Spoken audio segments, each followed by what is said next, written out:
It's Yu-Gi-Oh time! Hello and welcome to another Yu-Gi-Oh deck profile for the game of Master Duel, and today I'm gonna have a look at my deck, which I'm running in the Attribute 4 special event. And right off the bat, see, I love heroes. And when this event hit, I was just like, I don't have any other deck I can play. Because like every other deck I play is like lights and darks, so I was struggling. So, what I bring to you today is... I call this one Hero Copium. Full disclaimer, I don't think this deck is great, but if you have access to the hero cards, and if you have all of them, I feel like this is like the best I could cook up. So, first and foremost, this is strictly a turn 2 base deck. You always want to go turn 2. So let's get into it. If you're going to go turn 2, you want to run Maxi at 3. It's simple. Either you draw cards or either you make your opponent stop playing. That's all you need. Then we have the triple Ash Blossom. Same thing. Just kind of like stop your opponent from playing. Negate their plates. I have triple Stratos. Because Stratos does a lot, obviously. Pops the back row. Searches for your heroes. And it's not a once per turn. And since this deck is... the way this deck is built... you will be able to trigger Stratos multiple times. So then we have the triple Blazeman. Blazeman has an effect to search Poly, which is the only effect I use of Blazeman. It also has an effect to send in a hero to the graveyard, which I never, ever do. There might be like some plays behind that, especially with Miracle Fusion, but I don't think it's worth it, especially since it locks you and whatnot, so it's not great. I got the one Solid Soldier. Solid Soldier, there's no reason to play more than one of this. Sure, it special summons a hero from your hand, but we're already running a fairly low amount of heroes, because in this event there just isn't much to play around with. So, yeah, you got that. But, you know, it can trigger your Stratos multiple times if you have one in hand. Same goes for Liquid Soldier. Can special summon anything from the graveyard. And...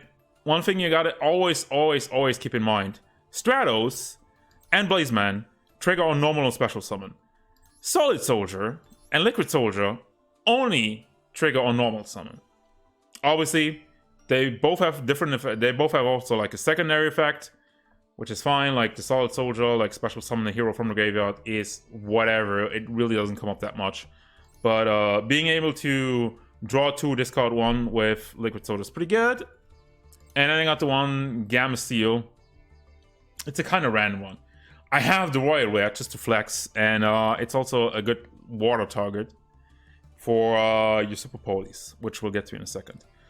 Since this is a turn 2 built, we run the double Raigeki. Before I had also Lightning Storm in here, but I was just like, I thought it was getting too much.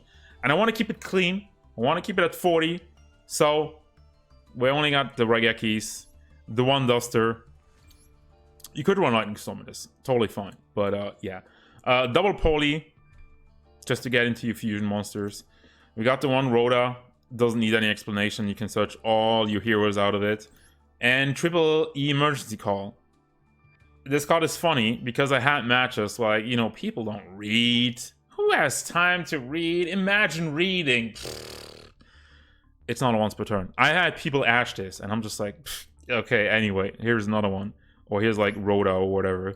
A hero lives, special summons any elemental hero from your deck, and that's like all of your heroes, so that's fine. Ian Shuffle, I feel like, is pretty decent in this deck, because once again, you have only elemental heroes. Even if you have a hero that gets negated, you can just like Ian Shuffle and go into something else. You can even bait stuff like that. You can go like, oh, I just make a Blazeman, I have Poly in my hand anyway, and then the negates, they like impermanent, just like, yeah, sure. Here's the Ian Shuffle, going into Stratos, searching something or whatever. So that's fine. I'm gonna be 1000% honest with you guys. The one card that wins me games is Super Poly. And that's why I'm running it at 3 at all times. Because if you have a look at the extra deck, which we'll get to in a second, we have a lot of attribute-based monsters in there. And then we got the triple mass change. Obviously, like, you don't have any great targets in your extra deck for mass change. However, this is mostly in here to finish off games. You know, battle phase, swing, swing, swing, mass change, swing again, win game. And also we got the triple impermanence, because once again, this is a turn 2 based deck. You could run Droplet, but Droplet doesn't do anything if you go in turn 2. So if you want to change the deck around and go like turn 1, you can run Droplet. But I like the impermanent here, because obviously impermanent is not once per turn and whatnot, blah blah blah blah blah. Has so much stuff going for it. We got the double Moth Dragon of the Swamp. I gotta be honest, this card does not come up at all. However, if it does, it's great. It can potentially break a board. But still, from my experience, I played the event quite a bit, and he just doesn't come up. He just doesn't. But what else are you gonna do with Super Poly? Can't run Starving Venom. Can't run Dragostapelia, or like try for whatever, any of the Predator plants. Can't do that because, oh, you need dogs for that. So screw that. We got the hero Gaia. Just for your Earth targets, because obviously you can Miracle Fusion it with your Max C, and if your opponent running is, oh, I don't know, you have like this weird like Venus something something. I've seen that deck a couple of times. Runs a bunch of Earths. Talking is hard, but what else? I've also seen like Adamanticators, which just kind of get like screwed by that. Goka sucks, but you run the one Goka, I run the one Goka, because I wanted my Blazeman to A, go through if the opponent tries to impermanent, and B, just have another way to swing again, maybe get a good beach stick out of there, and that's it. Vapor, same thing, sucks. However, cannot be destroyed by card effects. And the other thing I see a lot in this event is like Dark Hole, Raigeki, Lightning Storm, and all that stuff. And maybe you just want to put in a Vapor and be like, totally fine. You can Raigeki me. He's not gonna die. But if you don't like it, you can just run a second asset. That's fine. Then we got the Blast. I want to say it's the best target for Mass Change and Stratos in this event, but honestly, because he has such low attack, it's kind of iffy. But you know, we run it because what else are you gonna run? What else are you gonna run? That's the thing. Ab Zero is great, so we run it at 2. Could run it at 3, but I think that's a little bit overkill. I'm saying, I want to have the elements all like kind of represented. Great Tornado is actually, pun intended, great, because none of your heroes goes over like 3,000. I think the highest we have is like 2,800. So if your opponent has a big beat stick, you might just make a Great Tornado and hit over it.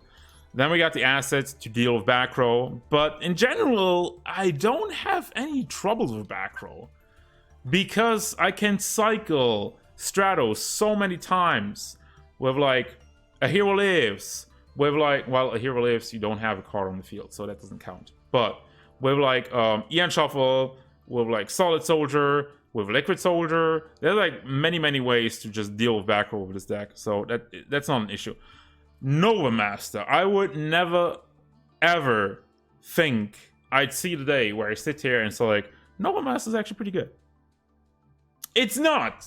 Generally speaking, it's not. Don't run this in your regular hero deck, but for the event, I've had so many matches where I just make Nova Master and I just can't really get over it.